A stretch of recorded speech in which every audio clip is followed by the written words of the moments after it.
Welcome to this week's edition of Four Quarters with me, Matthew Hagan. But when you catch 11 balls for 259 yards, that's something to talk about. We just saw men fly! Score! It's over!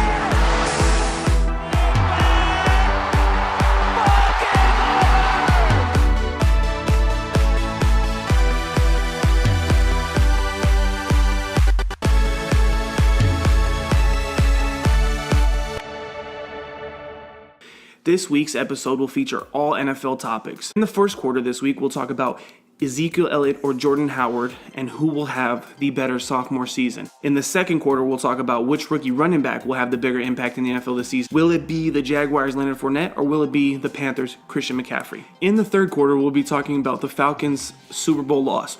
Will there be a hangover or won't there be a hangover? In the fourth quarter, we're going to talk about the Indianapolis Colts. Is Andrew Luck the problem or is the problem somewhere else? Here in the first quarter, we're going to talk about Dallas Cowboys running back Ezekiel Elliott versus Chicago Bears running back Jordan Howard, who will have the better sophomore season.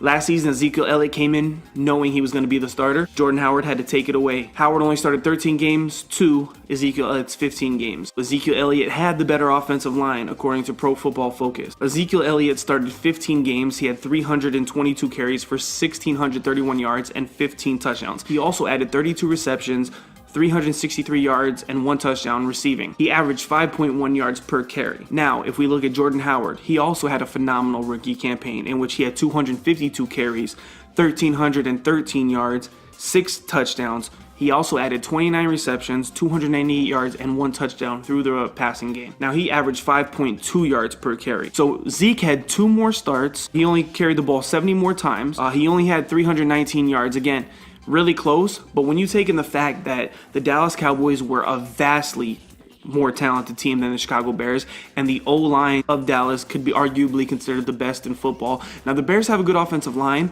with players like Kyle Long. It isn't up to par with the Cowboys, and that's not a knock on the Bears line. That's how great the Cowboys O-line was. If we take a look at their second season, Ezekiel Elliott is definitely going to be game planned for much better than Jordan Howard. Jordan Howard doesn't have the luxury of knowing who the quarterback's going to be. It could be Mike Lennon. It could be Mitchell Trubisky. If I had to go out on a limb or place a bet on who I think is going to have the better sophomore season, it's going to be Ezekiel Elliott, just from the fact that his team is more talented and he has a better offensive line. I'm not necessarily willing to say he's a better running back overall than Jordan Howard, because I think Jordan Howard could do much of the same if he had the pieces to work with that Ezekiel Elliott does. Ezekiel Elliott will have the better sophomore season. On to the second quarter, where we will talk about which rookie running back will have the bigger impact in the NFL. Will it be Leonard Fournette of the Jacksonville Jaguars, or will it be Christian McCaffrey of the Carolina Panthers? Now, Leonard Fournette is a beast. He is reminding a lot of people of Adrian Peterson, and when Adrian Peterson came out, he just torched the league. He replaced a 1,600-yard back. He was so good. Leonard Fournette is on a much worse team than the Jacksonville Jaguars.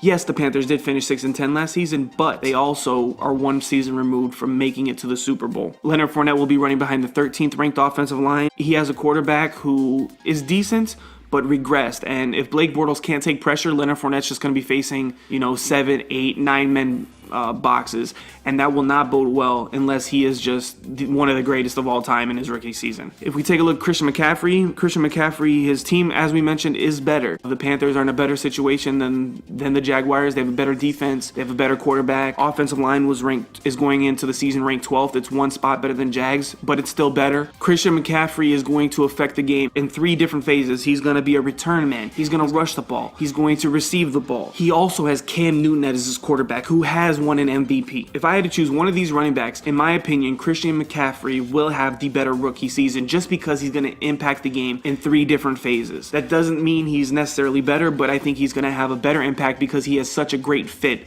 within the Panthers organization. In the third quarter, we're going to discuss whether or not the Falcons will have a Super Bowl hangover or won't they. They have the 13th toughest schedule in the NFL this season. That's not bad. Their division is going to be much better this season. Carolina went 6-10 last year, but they weren't as bad as their record indicated, and they will be much improved this season with their offseason additions and their success through the draft. Tampa Bay was really close last year at 9-7. Their defense was middle of the pack and their offense was middle of the pack. Jameis Winston has improved it from his first to his second season. I expect him to make a bigger jump with the addition of Deshaun Jackson and the drafting of O.J. Howard. If Doug Martin can stay healthy as well, it will be a huge impact in how well the team does. Doug Martin has only had 2 healthy seasons in which he's played a full 16-game schedule, and in both of those seasons, he had over 1,400 yards. If he can stay healthy, the Bucs offense will be one of the league's best. Now we take a look at the Saints. Their defense has been atrocious the past couple years. They signed Manti Te'o, A.J. Klein. They drafted 2 DBs. They're working on their defense. Their offense was a top 2 offense in the NFL last year. You can arguably switch them out with the Falcons. And Drew Brees also gets to add the greatest running back of this generation and a one-time MVP in Adrian Peterson. So the Saints are coming too. With that said, their division games are going to be tough. I think they go 3-3 in division. And with their strength of schedule, it's going to be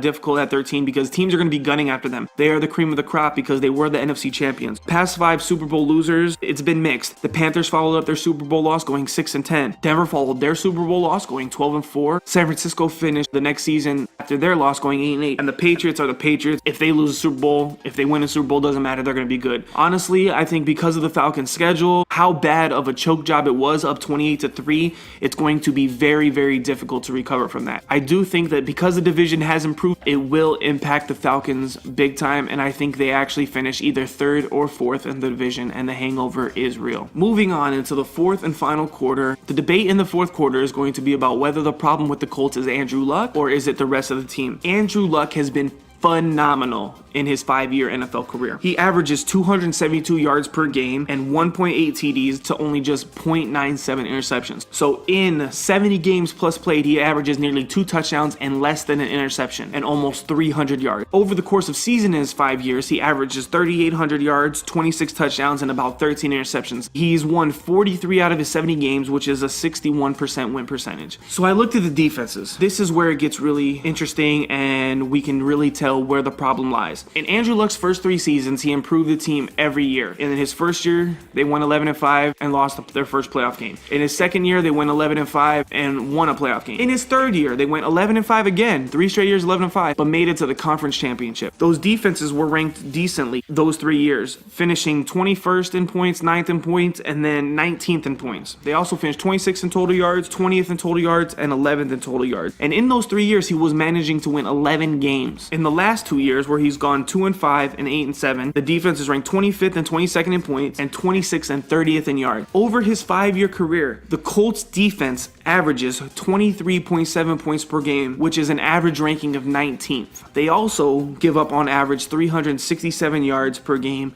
ranking 23rd in the NFL over the course of those 5 years. This defense is bad, but with a bad defense, he's led them to 11-5 records if they can just be low teens, early 20s. But when they're at the end of the league in the late 20s into the 30s, that's when Andrew Luck can't make up for it. Andrew Luck gets a defense that is capable of just being top 20. Doesn't even have to be top 15 or top 10. If he gets a defense capable of top 20, he will take you to the playoff. He will win games and maybe one day a Super Bowl.